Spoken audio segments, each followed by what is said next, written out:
Welcome to the leftover series. We usually have a couple of chapatis left over from the previous day, and the biggest question is what to do with them.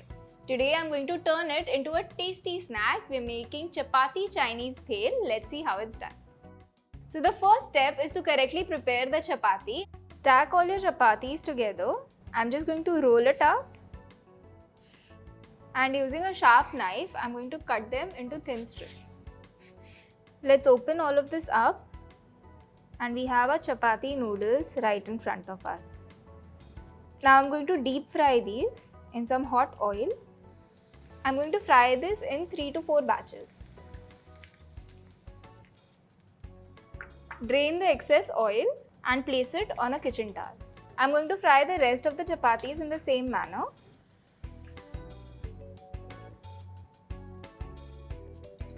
Our crispy noodles made out of chapati are now ready. Let's head over to the next part of the recipe where we're going to bring this together to turn it into a Chinese bhel. I'm going to start with a little bit of oil in the wok. Once the oil is hot, I'm going to add in 1 tablespoon of ginger, garlic and chilli paste. As soon as it's aromatic, I'm going to add in carrots. This is half a carrot. 1 teaspoon of chopped celery. 2 spring onion whites and half a cup of shredded cabbage. Toss it around and saute this on high flame. They have cooked through but still look a little crunchy. So now I'm going to add in yellow capsicum, green capsicum and red capsicum.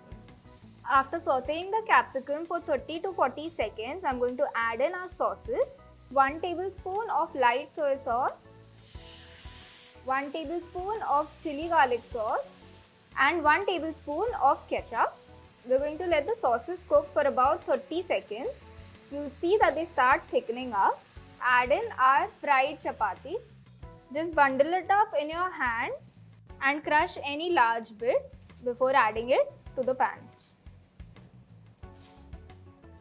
Stir it around till everything is nicely mixed. Make sure that the vegetables are properly mixed in with the sauces and the noodles as well. Do this on high flame so that the chapati stays nice and crunchy. Turn off the flame and add in chopped spring onion greens. That beautiful pop of color looks really good. Our Chapati Chinese Bhel is now ready to serve.